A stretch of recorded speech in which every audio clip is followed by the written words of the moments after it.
saya tidak keliru selama saya ikut itu sudah pertemuan yang hampir keempat kali yang dihadiri oleh seluruh direktur rumah sakit. Kalau di Sumatera Utara sendiri kita itu punya 221 rumah sakit. Dihadiri juga perhimpunan dari Ikatan Dokter Indonesia Sumatera Utara, POGI, Perhimpunan Obstetrik Ginekologi, ya. Kemudian ada Perhimpunan Dokter Umum, Ikatan Dokter Anak Indonesia, kemudian ada PDPI, Perhimpunan Dokter Paru, kemudian ada PAPDI, Perhimpunan Ahli Penyakit Dalam. Jadi termasuk juga PPNI, Persatuan Perawat Nasional untuk Daerah Sumatera Utara. Banyak laporan yang gubernur terima. Pertama, banyak tenaga kesehatan yang menolak untuk melayani masyarakat yang terinfeksi. Kemudian gubernur juga menerima laporan banyak rumah sakit bahkan menolak pasien-pasien. Kemudian juga Persi sendiri, kita di Persi juga banyak menerima pengaduan yang memang pasien ini sudah merasa dirinya terinfeksi atau sudah merasa dirinya itu mengalami gejala-gejala yang mirip dengan virus COVID-19 ini. Kemudian dia ke rumah sakit, sementara si dokter sendiri tidak aware atau tidak yakin atau malah lebih yakin dia tidak ada masalah. Nah, kendala kita di lapangan memang kita terbatas untuk isu yang sekarang itu APD, ya, alat pelindung diri. Bukan hanya APD yang langka, tetapi memang harganya yang irasional.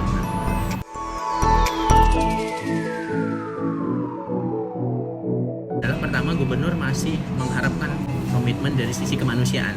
Jadi belum ingin menggunakan jalur hukum gitu. Ini kita sedang ditimpa wabah, apa kontribusi kalian? Saya memohon bantuan karena memang gubernur ingin mengaktifkan beberapa rumah sakit. PDP itu adalah tetap itu dirawat, kemudian sambil diberi pengobatan, kemudian sambil dipantau supaya tidak jatuh kepada kegawat daruratan. Nah, jatuh kepada kegawat daruratan berarti pasien itu harus butuh ventilator, bantu nafas buatan untuk memompa jantung pernafasannya. Ini yang kadang menjadi kendala kita. Untuk Sumatera Utara, untuk alat ventilator sendiri itu sangat-sangat terbatas. Gubernur sudah menunjuk 2 rumah sakit. Pertama PTPN 2 GL Tobing, itu lokasi sudah on, sekarang sudah diaktifkan.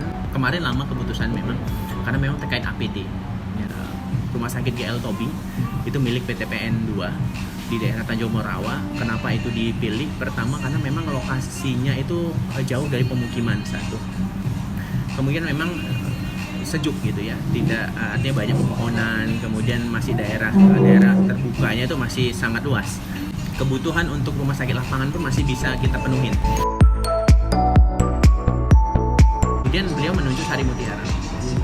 Sari Mutiara adalah rumah sakit yang tadinya sudah tidak aktif, berhenti operasional karena izin operasionalnya sudah selesai, tetapi gubernur kemudian menunjuk agar semua terlock, ya, bukan lockdown, tetapi lock pasien. Jadi pasien itu harus dikunci dan di-tracking supaya tahu penularannya kemana, keluarga terdekat siapa, selama ini dia berinteraksi dengan siapa saja. Nah di GL Tobing itu khusus untuk pasien-pasien PDP, pasien dalam pemantauan. Sementara orang-orang dalam pemantauan itu masih tetap boleh dikarantina. Jadi karantina itu di dalam Undang-Undang Nomor 6 2018 tentang kekarantinaan itu adalah karantina rumah. Karantina rumah itu artinya jangan kemana-mana karena lagi dalam pemantauan. ODP itu pilihannya 2, dia bisa menjadi PDP atau orang sembuh.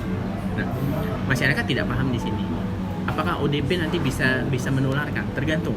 Jadi kalau memang statusnya naik kepada PDP, dia bisa menularkan. Nah, setelah dia naik statusnya menjadi PDP, itu pilihannya juga 2. Pertama, dia bisa positif atau bisa negatif. Tahu dari mana kita dia positif? Nanti dokter akan melakukan pemeriksaan. Makanya dia harus karantina rumah sakit.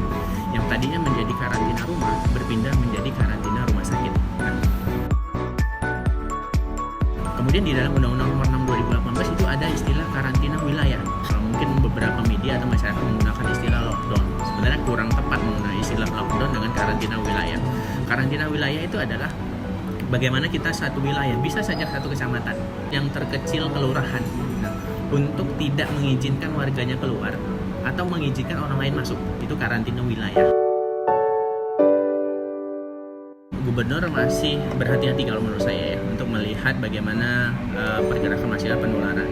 Nah, kasus memang yang sekarang itu banyak terjadi, banyak yang dirawat, ODP meningkat sampai ke angka 4.000, yang tadinya hanya 1.000 kemudian ke 4.000, kemudian pasien yang kemudian sedang menjadi status PDP ada sekitar 70-an, kemudian ada yang sembuh sekitar 42-an. Itu adalah lebih kepada pencegahan. Dengan masuknya pasien ke 2 rumah sakit itu akan lebih terkontrol, terutama terkait mencegah. Ini ya sebenarnya harusnya dilakukan sebelum nanti kita naik kepada status ke karantina wilayah. Ada karantina wilayah, Aceh juga tidak boleh masuk ke Sumatera Utara, atau Binjai tidak boleh masuk ke Medan, atau bahkan sebaliknya, Medan tidak boleh keluar dari Medan. Nah, atau mungkin Sumut yang butuh dari Deli Serdang terkait kebutuhan bahan pokok, beras misalnya, atau sayur mayur, atau mungkin ikan. Nah, kalau itu diterapkan lock yang dari luar tidak boleh masuk dan dari dalam tidak boleh keluar, ini kan akan jadi problem. Nah, karena memang kita menunggu keaktifan, sebelumnya itu seluruh rumah sakit memang kita wajibkan untuk merawat. Nah, ini yang menjadi dilema. Pertama adalah ketidakadaan APD. Kemudian ada ketidaktahuan masyarakat tentang bagaimana etika batuk atau menggunakan masker. Nah, kalau pasien PDP itu tersebar di seluruh rumah sakit, data kita di Persi Sumut, yang di Sumatera Utara ada 221, di Medan saja itu ada 75 rumah sakit.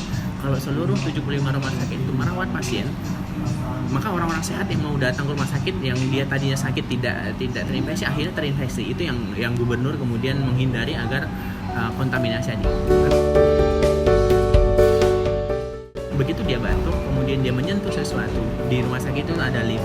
Di lift itu virus bisa hidup selama 2-4 hari. Kalau dia memencet tombol, di tombol itulah virus itu akan tetap ada, aktif. Kemudian kalau dia menyentuh meja, atau dia menyentuh pulpen, atau menyentuh bed tempat tidur, nah itu yang dikhawatirkan. Sementara mungkin pada saat itu dia mungkin tidak menunjukkan gejala, tapi bisa menularkan. Istilah dalam kedokterannya itu carrier.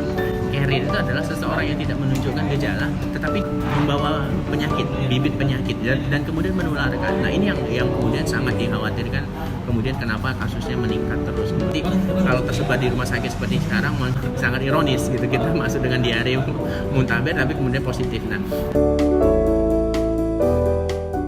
memang terkait wabah ini sendiri adalah peran serta masyarakat ini sangat diharapkan ya. Jadi bukan hanya masyarakat secara individu, tetapi masyarakat dalam perhimpunan seperti keagamaan, gereja, masjid, kemudian pura. Nah, tujuannya apa? Karena memang di situlah tempat-tempat berkumpul orang, gitu lah.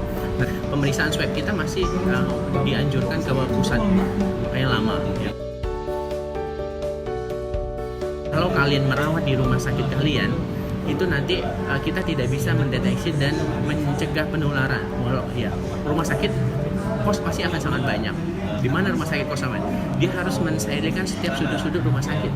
Biaya untuk desinfektan, kemudian biaya APD, kemudian biaya yang lain, dan terutama rumah sakit yang mungkin dari sisi pendanaan tidak cukup atau dari sisi ketenagaan tidak kuat.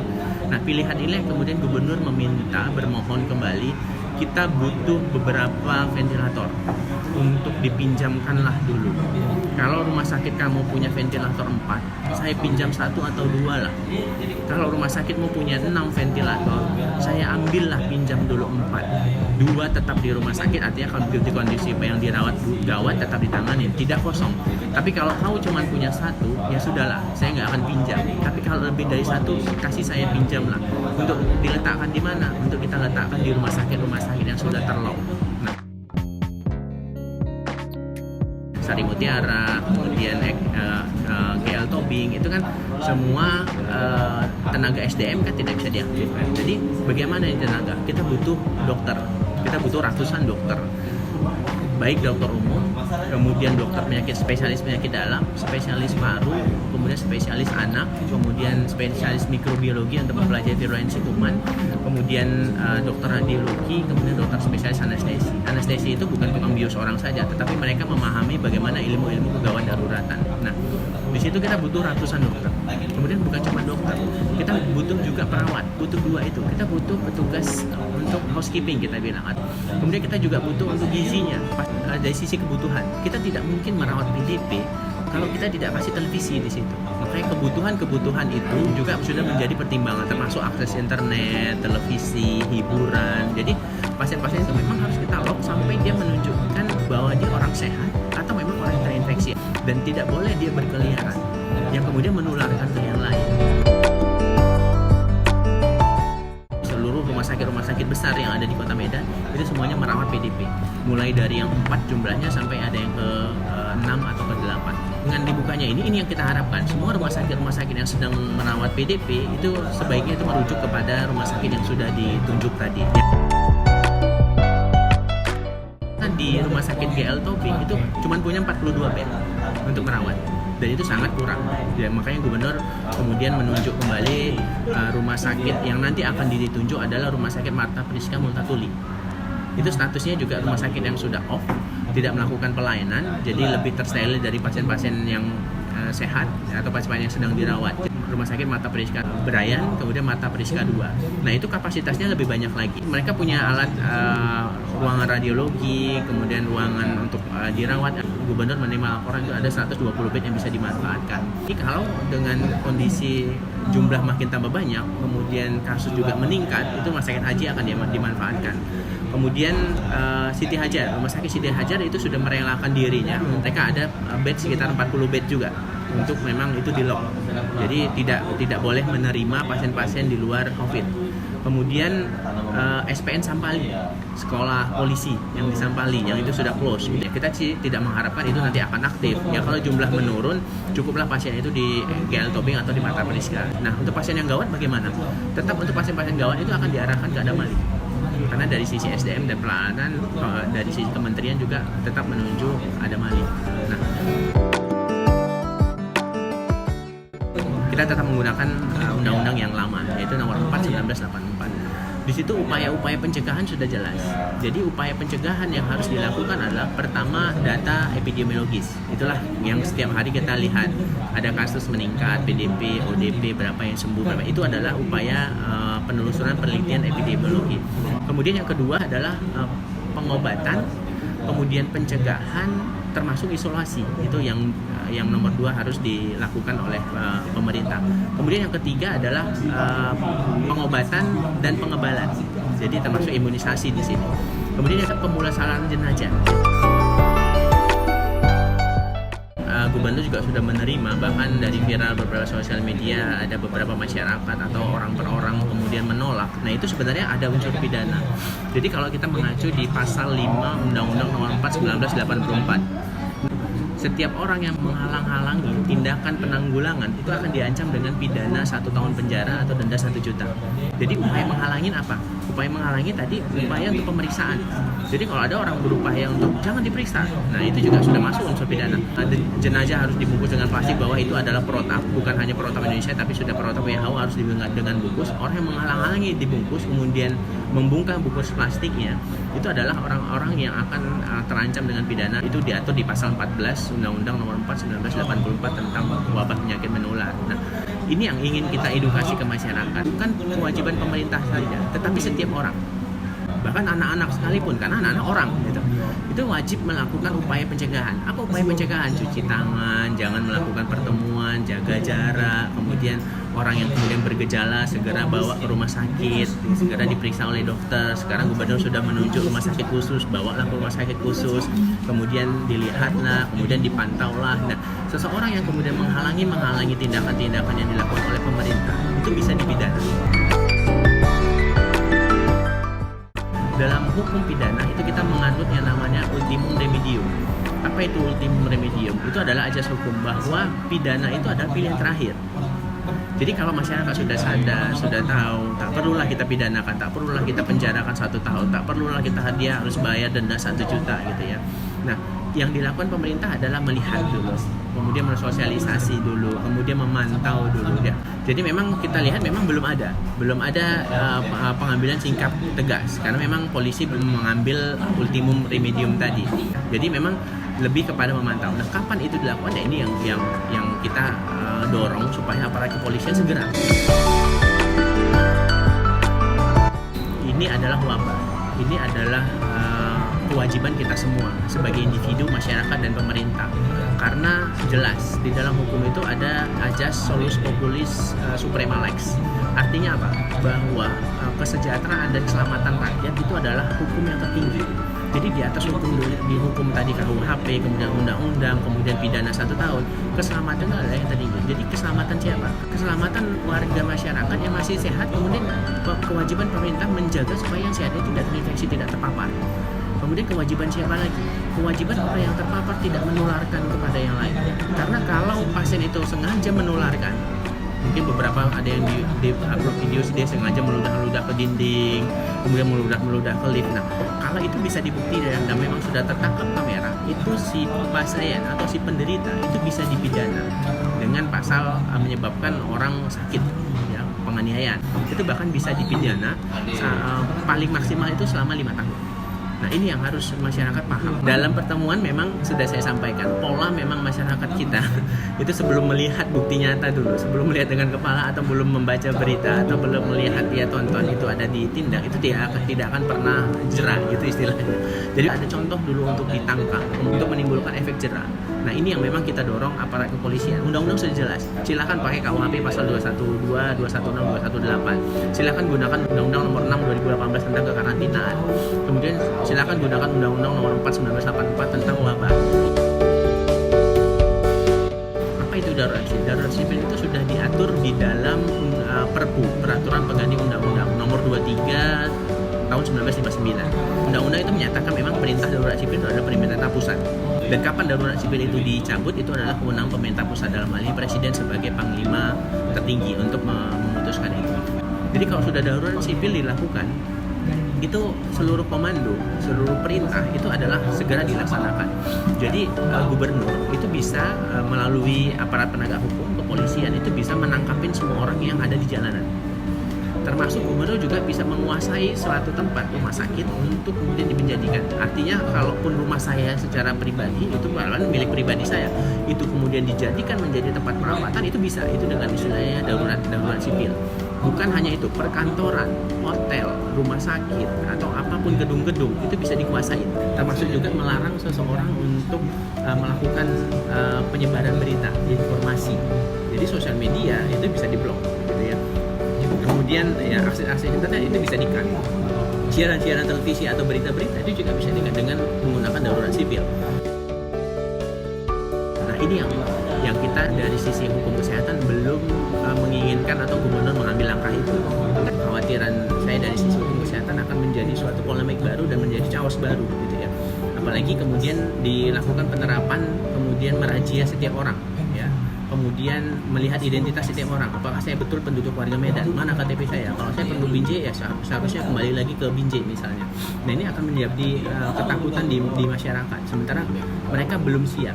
Tapi kewajiban pemerintah ada, kewajiban pemerintah itu harus segera menyediakan kebutuhan hak-hak hidupnya, ya minimal dia bisa bertahan untuk hidup, makan, minum, kebutuhan sembako lah kita bilang.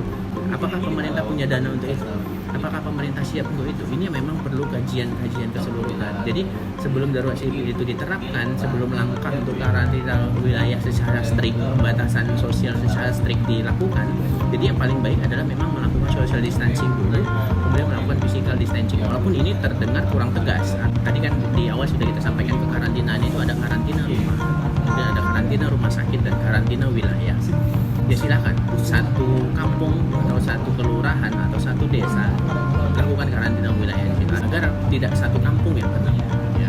Kalau ada satu pasien ODP kemudian dia dikarantina, ya untuk daerah itu silakan dipasang polis lain. Ya, siapa yang melewati, nah ini yang peran kepala lingkungan, kepala desa atau lurah atau camat, ya tingkat yang paling bawah itu bisa kemudian membantu aparat kepolisian dalam kaitan. Segera lakukan langkah-langkah tadi lah sebelum kita jatuh ke darurat sipil. Artinya silakan proses masyarakat yang abai, karena undang-undang sudah jelas, abai dalam upaya pencegahan. Ya mungkin bagi pelaku usaha yang tidak menyediakan tempat cuci tangan dengan sabun atau tidak menyediakan hand sanitizer, karena memang ada kewajiban di pasal 9 itu jelas setiap orang itu wajib mematuhi pencegahan. Nah, kalau dia tidak mengikuti itu silakan diproses. Nah, himbauan-himbauan itu kepada hotel, gereja, masjid, rumah sakit juga khususnya, kemudian perkantoran, sekolah, itu semua wajib. Tadi di awal saya sampaikan, saya masih belum sependapat untuk digunakan darurat sipil, tetapi kalau ingin digunakan, mohon pertimbangan hak masyarakat, hak hidup, hak sehat. Dan begitu dia di-lock, kemudian dia jatuh sakit, pemerintah harus kemudian membawa dengan ambulan, bawa ke fasilitas pelayanan kesehatan. Apakah sanggup? Kemudian bagaimana kemudian pengaduan? Sistem informasi kita bagaimana? Pengaduannya kemana? Hotline-nya berapa? Sementara ambulans untuk Sumatera Utara sendiri yang terstandar untuk pasien PDP, ODP saja itu kita hanya punya 5 yang terstandar. Kalau ternyata yang butuh dalam satu hari itu ada 20, bagaimana akses untuk 20 menjemput ke satu tempat? Coba gunakan dulu lah Undang-Undang Nomor 6 2018 tentang kekarantinaan.